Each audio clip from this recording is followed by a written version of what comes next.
My father travels, Dilip Chitre इसके writer है।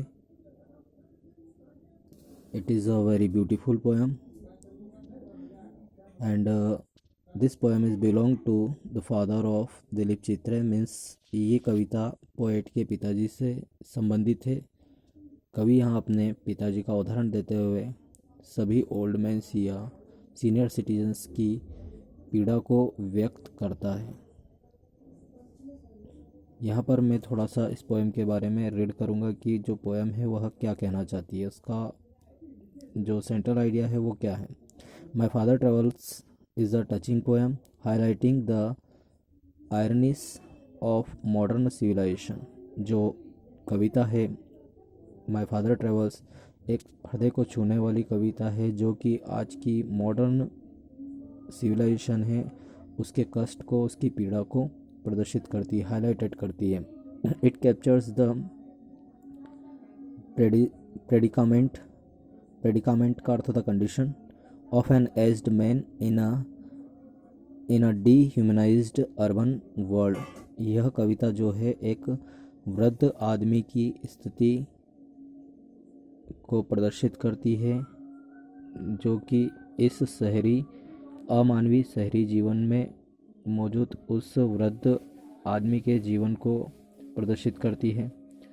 The crumbling tradition, value system and human relationship add to his woe. यहाँ पर टूटते हुए जो रीति रिवाज है और जो ह्यूमन रिलेशनशिप है, मानवीय रिश्ते हैं, वह उसके दुख को और बढ़ाते हैं।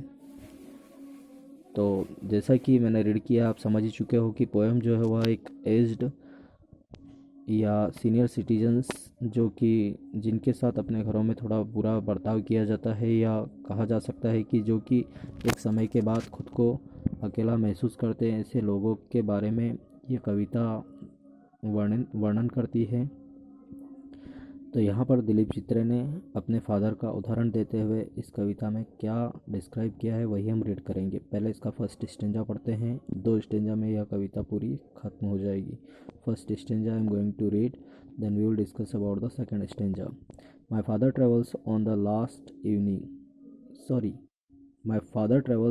Late evening train standing among silent commuters in the yellow light. Commuters का अर्थ यहाँ पर होता है नियमित कर्मचारी जो रोज़ाना आते जाते हो।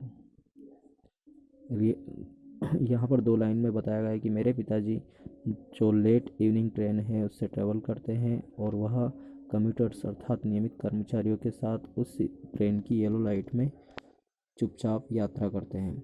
Shrubs slide past his unseen eyes. उनकी आंखों के सामने से, श्रब्स का अर्थ था छोटे मोटे कस्बे, उनकी आंखों के सामने से कई छोटे मोटे कस्बे जो है वह तेज़ी से गुजर जाते हैं। His shirts and pants are soggy. Soggy का अर्थ होता है गीला होना। And his black raincoat is stained with mud. His bag stuffed with books is falling apart. यहाँ पर इतना हमने रीड किया और इसमें उनकी कंडीशंस को शो किया गया। पहले की 3 लाइन में बताया गया है कि वह एक ट्रेन से यात्रा करते हैं नियमित कर्मचारियों के साथ, और बोला गया है कि उनकी आंखों के सामने से ट्रेन में से कई कस्बे उनकी आंखों के सामने से तेज़ी से गुजर जाते हैं, अर्थात वह उन पर बिल्कुल भी ध्यान नहीं देते हैं। दूसरी बात यहाँ पर बोली गई है कि उनका शर्ट जो है और पैंट जो है वह गीला है। उनका ब्लैक रेनकोट वह कीचड़ से सना हुआ है। उनका बैग जो है पुस्तकों से भरा हुआ है और पुस्तकें उनमें से अलग होती हुई अर्थात गिरती हुई प्रतीत हो रही है। His eyes dimmed by age. और एक उम्र होने के बाद उनकी आंखें कमज़ोर हो गई हैं। Fade homeward through the humid monsoon night. Now I can see him getting off the train like a word drop from a long sentence. यहाँ 3 लाइनों में बोला गया है कि जब मेरे पिताजी ट्रेन से उतरते हैं तो वह ऐसे दिखाई देते हैं मानो किसी एक सेंटेंस में से किसी वाक्य को अलग निकाल लिया गया हो। और जब वह ट्रेन से उतरते हैं तो वह तेज़ी से उस ह्यूमिड नम मानसून रात में सीधे घर की ओर तेज़ी से बढ़ते हैं। He hurries across the length of the grey platform, cross the railway line and enters the lane. His chappals are sticky with mud but he hurries on. आगे बताया गया है कि वह जैसे ही ट्रेन से उतरते हैं तो उसके बाद वह तेज़ी से ग्रे प्लेटफॉर्म को पार करते हैं। उसके बाद वह रेलवे लाइन को पार करते हुए घर की गली की ओर बढ़ते हैं और उनकी चप्पल जो है वह कीचड़ में सनी हुई है। उनकी चप्पलों में कीचड़ लगा हुआ है, फिर भी वह इस बात की फिक्र नहीं करते हुए तेज़ी से घर की ओर कदम बढ़ाते हैं।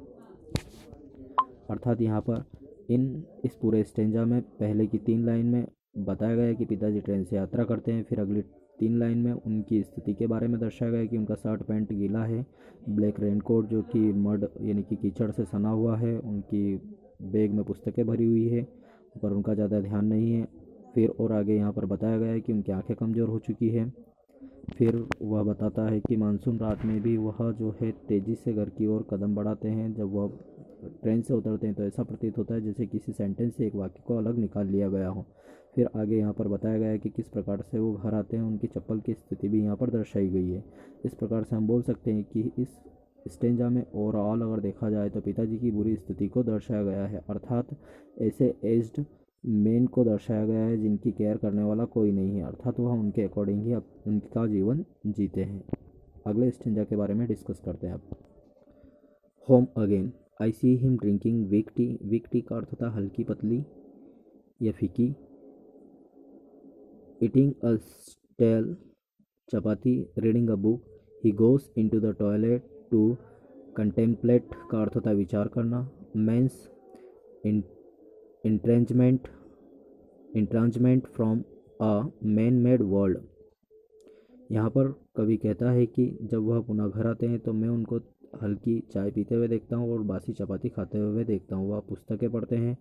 उसके बाद वह पुस्तक पढ़ने के बाद इस कुछ समय के लिए टॉयलेट में जाते हैं विचार करने के लिए और वहाँ जाकर वो सोचते हैं कि दुनिया के बनाए हुए मतलब लोगों के बनाई हुई दुनिया से लोगों ने ही लोगों को किस प्रकार से अलग कर दिया, अर्थात वह अकेलापन महसूस करते हैं और इस अकेलेपन से बचने के लिए वह टॉयलेट में कुछ समय व्यतीत करते हैं और वहाँ पर बैठकर इस बारे में सोचते हैं। Coming out he tumbles at the sink. वहाँ से जब वह बाहर आते हैं तो बेसिन के पास आते हैं, वहाँ वह थरथराते हैं, काँपते हैं क्योंकि the cold water running over his brown hand, क्योंकि वहाँ पर जो ठंडा पानी उनके हाथों जब वह हाथ धोते हैं और ठंडा पानी उनके हाथों पर आता है तो वह इसके कारण बेसिन के पास खड़े होकर कँपकँपाते हैं। A few droplets cling the graying hair on his wrist. His sullen children. A few droplets cling the graying hair on his wrist. His sullen children have often refused to share jokes and secrets with him. यहाँ पर sullen का अर्थ होता है विमुख, अर्थात यहाँ बताया गया है कि उनके जो विमुख बच्चे हैं वह उनसे किसी प्रकार का कोई जोक और सीक्रेट शेयर नहीं करते हैं। He will now go to sleep listening to the static on the radio. Static का अर्थ होता है अस्पष्ट या पुराने गीत। Dreaming of his ancestors and grand childrens. Thinking of nomads and entering a subcontinent through a narrow pass. अब वह सोने जाएंगे और सोने से पहले वह रेडियो पर पुराने या अस्पष्ट गीत सुनेंगे और साथ ही साथ वह सपने देखेंगे और वह जो सपने देखेंगे अपने पूर्वजों और बच्चों के बारे में सपने देखेंगे और वह नोमैड्स का अर्थ था घुमक्कड़ या आदिवासी बंजारे लोग, उनके बारे में सोचते हुए वह सोचेंगे कि मानो जैसे किसी एक नए संसार में छोटे से गली से कोई घुमक्कड़ व्यक्ति आ गया हो, अर्थात वह यह खुद को ऐसा मानते हैं जैसे कि वह एक बंजारे की तरह इस नई बस्ती में आ गए हो। अर्थात यहाँ पर अगले स्टेंजा में बताया गया उनके घर की स्थिति में कि जब पिताजी घर आते हैं तो उनके साथ घर के लोगों के द्वारा कैसा बर्ताव किया जाता है और इस बर्ताव को सहन न करने के कारण वह कुछ समय जो है इन्हीं सारी बातों पर विचार करने के लिए सोचने के लिए टॉयलेट में जाते हैं। वहाँ पर वो सोचते हैं कि किस प्रकार से मानव की बनाई हुई दुनिया से मानव को किस प्रकार से अलग कर दिया गया है। फिर यहाँ उनकी स्थिति के बारे में दर्शाया गया कि जब वह वहाँ से वापस आते हैं अपने हाथ धोते हैं तो ठंड के कारण जब पानी ठंडा उनके हाथों को लगता है तो वह काँपने लगते हैं। इस प्रकार से यहाँ पिताजी की दयनीय स्थिति को दर्शाया गया है। इस प्रकार से इस पोएम का ट्रांसलेशन हो जाता है। और अगर मूड देखें हम तो यहाँ पर ओल्ड मैन या एज्ड मैन्स की जो कंडीशंस है वह दर्शाई गई है। साथ ही साथ किस प्रकार से जो ओल्ड मैन या एज्ड मैन है उनको उन्हीं के घर के लोगों के द्वारा अलग कर दिया जाता है, अर्थात अकेला छोड़ दिया जाता है, यहाँ ये दर्शाया गया। और इस अकेलेपन से वह किस प्रकार पीड़ित होते हैं, उनके कष्ट को इस पोएम में दिलीप चित्रे ने अपने फादर का एग्जाम्पल देते हुए दर्शाया। I hope friends you understand this beautiful poem and feel it by your hearts. Thank you for watching the video.